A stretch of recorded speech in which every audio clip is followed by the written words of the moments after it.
Saklap, ano? Biglang bumaliktad ang mga mundo nila, oh. Sabi ni Legaspi, time to repent mga DDS. Karma is coming soon. Interpol is waving. Bantay, sarado.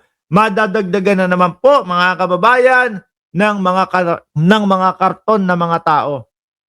Oo, yung isa tatay nila karton. Oh, ngayon, eto mga tsuhin nila karton din. Magkakaroon na naman po ng panibagong o mag-a-unlock na naman po ng mga karton karakter sa Pilipinas. Ngayon no, mga bossing, lumipat tayo dito kay Rodante Marcoleta. Isa pa din nanggigigil kayo dito no? Na ito, nagpapaliwanag. Si Senator Lacson pala ang tinutukoy niya na nag-splice o nagputol-putol nung video daw niya. Pakinggan nyo. Tingin po sinag yung parte na... Oh! Andali! Huwag iinit ang ulo ninyo! Alam ko na kapag nakikita nyo ang pagmumuka ni Rodante Marcoleta, umiinit ang ulo ninyo. Hayaan nating magpaliwanag itong si Rodante Marcoleta na may ipinangako sa mamamayang Pilipino na kapag siya ay nanalo, ang 2,000 kuryente ay magiging libre. Nakalimut na yata yung senador.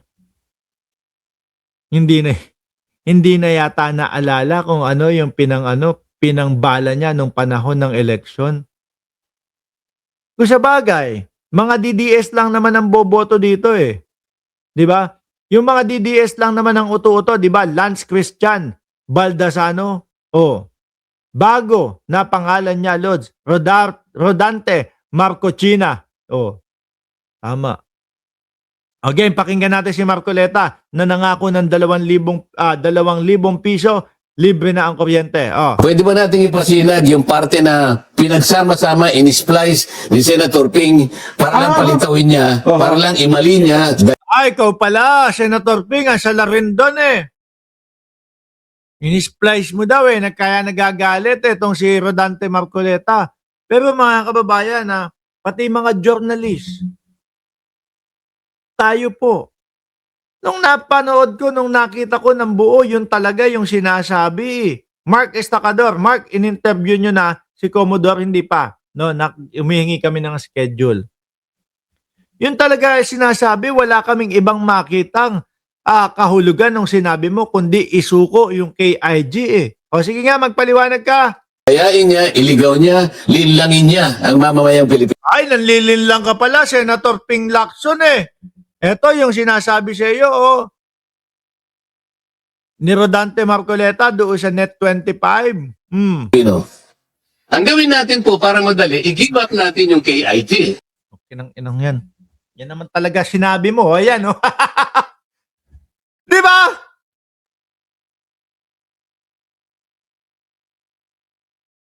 Yun yung sinabi mo talaga eh. Oh. Nag-govern pa rin yung international law. So atin yung Kalayaan Island Group. At meron po tayong mga isla na occupied natin ngayon. Ito yung Kalayaan Island Group. Ngunit, they are way, way beyond our EEC. Wala doon sa limit ng ating exclusive economic zone. Oy, Brad, do it.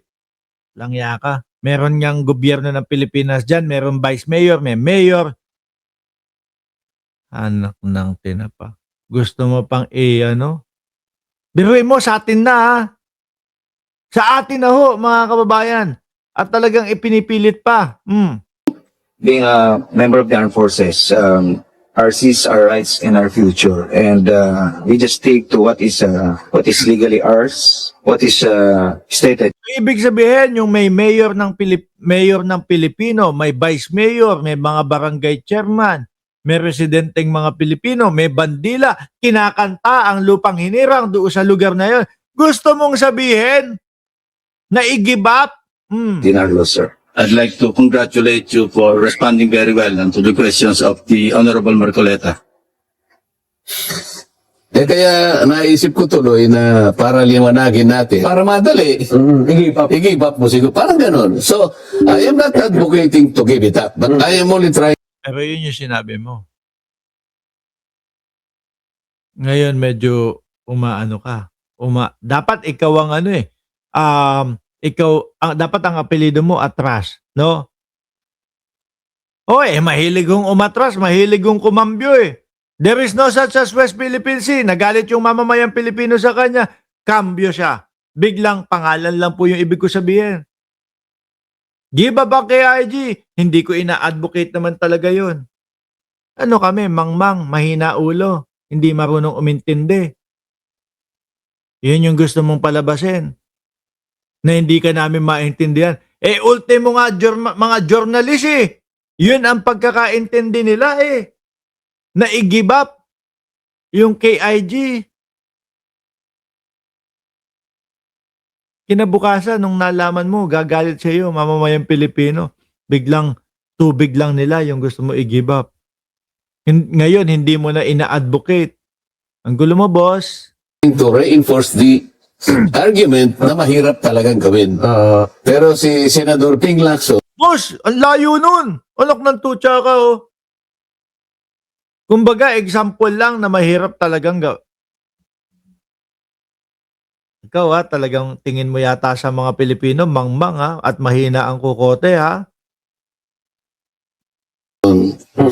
in-splice niya, kung ano yung tanong ko, yung sagot na ano, iba yung ilalagay niya parang isinagot.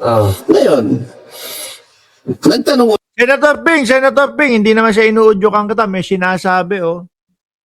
Kumbaga parang gusto niyang palabasin, pagpe-fake news, tama ba? 'Di ba, Ma'am Princess Paris? Oh. Pine-fake news, parang sinisiraan si Marcoleta ni Ping Lacson. Ganun yung gusto niya sabihin dito eh. uli ako sa kanya, sabi ko, doon sa isa ka akong statement ng DFA, ano pong strategic objective o national interest ang na-achieve natin sa ginawa ni Commodore Tariela na magpakita ng ganong mga statements at mga caricatures sa uncompromising at nakakahiyang paglalarawan sa kanilang head of state. What did we gain strategically in terms of national interest? Yan, kaya ganyan ang gusto ni Marcoleta. Kaya yung hamon niya na debate kay Justice Carpio, ang gusto niya walang limit, walang kahit ano, para makakapunta siya doon sa ibang mga topic. Kapag ka naiipit siya dito sa topic na ito, pwede siyang lumabas. Pero kapag ka naka-close lang ho kasi, doon sa dapat pag-usapan, kagaya nung sinasabi niyan, there is no such as West Philippine Sea. No? Kapag ka nandun lang ho yun, walang laban, walang ipit. Ang gagawin niya lang din is tumameme. Tumahimik lang. Di po ba? Ito ho yun, no? Antonio Carpio dahil sa isinulot kakasuhan daw ng treason ni Senador Rodante Marcoleta si dating Supreme Court Senior Associate Justice Antonio Carpio dahil sa isinulot itong desisyon. Narinig nyo, ano sabi? Kakasuhan ng treason ni Rodante Marcoleta si Justice Carpio. Oo, tama po yung narinig ninyo. Si Rodante Marcoleta ang magkakaso ng treason kay Justice Carpio.